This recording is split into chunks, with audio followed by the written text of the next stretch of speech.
Hi, welcome, and thank you for joining me for this five-part exploration into biblical principles for career success. We often compartmentalize our faith and our work, but the scriptures offer profound insights into how these two realms can beautifully intertwine. In this series, we're going to be journeying through the lives of remarkable individuals like David, Joseph, Daniel, Ezra, and Nehemiah, and we will uncover the key principles, key lessons their experiences hold for our professional lives, even as we are living in the current era. But before we embark on these inspiring stories, let's consider a foundational truth from the very beginning of creation. In Genesis 1, verse 28, it says, God blessed them and said to them, be fruitful and increase in number. Fill the earth and subdue it. Rule over the fish of the sea and the birds of the air, and over every living creature that moves on the ground.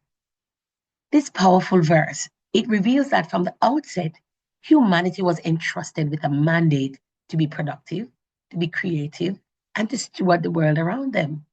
Understanding ourselves as co-creators with God, placed here to bring forth fruitfulness with a divine assignment, it fundamentally shifts how we view our careers. And so, with this understanding, why don't we just jump the first part of our series in part one, which is Introduction to the Co-Creation with God. So, welcome to part one. In this section, we're going to be speaking about being co-creators with God. As mentioned earlier, in Genesis 1, verse 28, the word of God says, God blessed them and said to them, be fruitful and increase in number, fill the earth and subdue it, rule over the fish in the sea and the birds in the sky, and over every living creature that moves on the ground. The concept of humans as co-creators with God is a profound and empowering idea that shapes our understanding of our purpose and vocation. In Genesis 1, verse 28, we see that God blessed humanity and gave them a mandate to be fruitful, multiply, replenish the earth, and subdue it. This divine instruction highlights the unique roles that humans play in creation. Therefore, must remember that we are infinite beings having a human experience.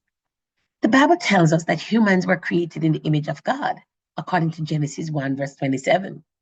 And this means that we possess qualities that reflect God's nature, such as his creativity, his intelligence, and the ability to form relationships with others. When God breathed life into Adam, he imparted a part of his infinite nature into humanity. Although we live within the constraints of space and time, we carry within us the breath of God, which empowers us to transcend our limitations and fulfill our divine destinies. God placed Adam and Eve in the Garden of Eden, a beautiful place and a place of abundance. And he gave them the responsibility to tend it and to keep it, according to Genesis 2, verse 15. This assignment was not just about physical task or physical labor. It was also about stewardship, the creativity and productivity associated with those who are co-creators. Now, the Garden of Eden serves as a model for the human vocation. It provides an illustration that our work is meant to be a partnership with God in cultivating and enhancing his creation. Now, how do we apply this? Well, it's really important that we see our vocation as part of God's plan. When we understand that our role as co-creators with God is a very realistic thing, it transforms the way we view our careers, businesses, and hobbies. Our vacation is not just a means to earn a living, but a vital part of God's plan for us to be productive and creative. Now, I'm going to share with you some key biblical principles at work in the creation story and how these apply to our lives today. Firstly, let's take a look at creativity and innovation. God is the ultimate creator, and he has endowed us with the ability to create and innovate. So in Genesis 1, we see God creating the heavens and the earth, and he brings order out of chaos, filling the world with diverse forms of life. So, he creates the fish, the birds, plants, and animals. In our careers and businesses, we are called to use our creativity and innovation to solve real world problems. We must develop new ideas, contribute to the betterment of society with these ideas and our skills and experiences. So, whether we are artists, engineers, public health epidemiologists, teachers, creatives, whatever your job is, you must recognize that you are a co creator with God. So, applying the concept of being co creators with God to modern careers can be incredibly enriching and transformative. So, here are some practical ways to incorporate these biblical principles into your career. Firstly, recognize that we all have God's creativity and innovation. The biblical principle here is that just as God created the world, we too are called to be creative and innovative in our work. How do we apply this? If in whatever role you are working in, embrace creativity in problem solving and innovation in your field. So whether you are a professional working in the technical arts or business or any other sector, look for ways to improve products, processes, and services.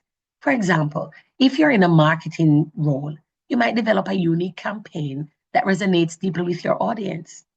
Secondly, our responsibilities as stewards. The biblical principle around stewardship is that God has entrusted Adam and Eve with the responsibility to tend and to keep the Garden of Eden. As in your career, you must view your career as a stewardship opportunity. This means that taking responsibility for your tasks, managing resources wisely, and striving for excellence is a big part of your responsibility.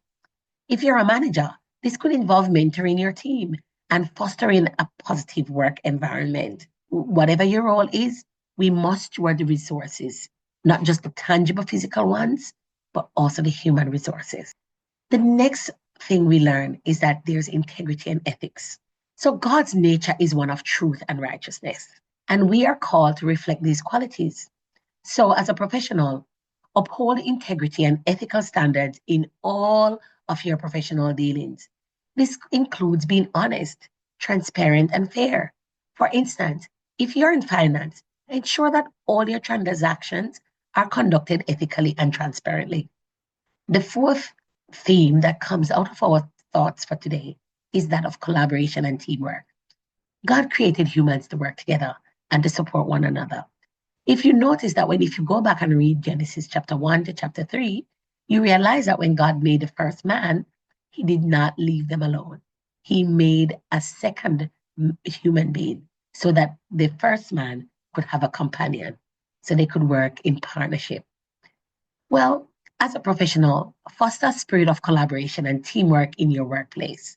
Encourage open communication and respect diverse perspectives, and work towards common goals.